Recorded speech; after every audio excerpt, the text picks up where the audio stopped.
যুক্তরাষ্ট্র ও ইরানের যুদ্ধবিরতির ভবিষ্যৎ অনিশ্চিত হয়ে ওঠায় বিশ্ববাজারের জ্বালানি বাজার আবারও চাপের মুখে।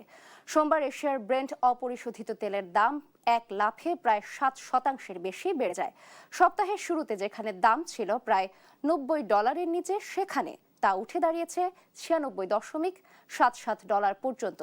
একই সময়ে মার্কিন ওয়েস্ট টেক্সাস ইন্টারমিডিয়েট তেলের দামও প্রায় 8.01% বেড়ে দাঁড়িয়েছে প্রতি ব্যারেলে প্রায় $90.64।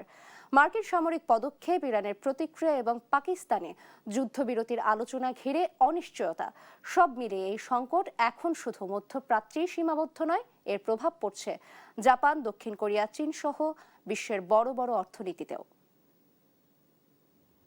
মধ্যপ্রাচ্যে উত্তেজনা ও অনিশ্চয়তার প্রভাব সরাসরি পড়েছে বিশ্ব জ্বালানি বাজারে। যুক্তরাষ্ট্র ও ইরানের মধ্যে যুদ্ধবিরতি ও সম্ভাব্য আলোচনাকে ঘিরে পরস্পর বিরোধী বার্তা, সঙ্গে হরমুজ প্রণালীতে উত্তেজনা, সব মিলিয়ে আন্তর্জাতিক তেলের দামে হঠাৎ করেই বড় উল্লম্ফন দেখা গেছে। সোমবার এশিয়ার ব্রেন্ট অপরিশোধিত তেলের দাম এক লাফে 7% বেশি বেড়ে যায়। সপ্তাহের শুরুতে যেখানে দাম ছিল প্রায় $90 নিচে, সেখানে তা বেড়ে দাঁড়িয়েছে প্রায় $97 পর্যন্ত। একই সময়ে মার্কিন ওয়েস্ট টেক্সাস ইন্টারমিডিয়েট তেলের দামও 8% বেড়ে প্রতি ব্যারেলে প্রায় $90.64 হয়েছে। এদিকে ব্রেন্ট তেলের দাম প্রায় $94.69। এই ঊর্ধ্বগতির মূল কারণ হরমুজ প্রণালীকে ঘিরে যুদ্ধের উত্তেজনা। বিশ্বে মোট তেল ও গ্যাস পরিবহনের প্রায় 1/5 এই পথ দিয়ে পরিবাহিত হলেও ইরান যুদ্ধের কারণে জাহাজ চলাচল মারাত্মকভাবে কমে গেছে। যেখানে স্বাভাবিক সময়ে প্রতিদিন গড়ে 138টি জাহাজ চলাচল করে, সেখানে শনিবার মাত্র 19টি জাহাজ পার হয়েছে। তার আগের দিন এই সংখ্যা ছিল 10টি। সংকট মোকাবেলায় যুক্তরাষ্ট্র তাদের মজুদ তেল ভান্ডার থেকে নতুন করে 26.03 মিলিয়ন ব্যারেল তেল ঋণ হিসেবে দেওয়ার সিদ্ধান্ত নিয়েছে।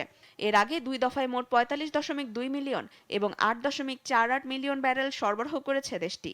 সব মিলিয়ে 120 দিনের মধ্যে প্রায় 172 মিলিয়ন ব্যারেল তেল ছাড়ার পরিকল্পনা রয়েছে, যার সরবরাহ চলবে 2027 সাল পর্যন্ত।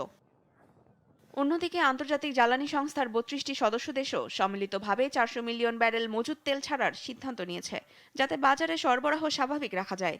এদিকে তেলের দাম বাড়লেও শেয়ার বাজারে মিশ্র প্রতিক্রিয়া দেখা গেছে। এশিয়ার প্রধান শেয়ার সূচকগুলো কিছুটা বেড়েছে। জাপানের নিক্কেই সূচক 1% বেশি, দক্ষিণ কোরিয়ার কোসপি প্রায় 1.03%, হংকংয়ের হ্যাংসেং প্রায় 0.5% এবং সাংহাই সূচক প্রায় 0.4% বেড়েছে।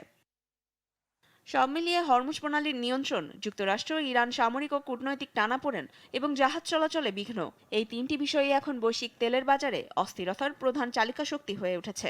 পরিস্থিতি দ্রুত স্বাভাবিক না হলে জ্বালানি বাজারে আরও বড় ধরনের অস্থিরতা দেখা দিতে পারে বলে শঙ্কা বিশ্লেষকদের। তনিমা ইসলাম, নিউজ ডেস্ক।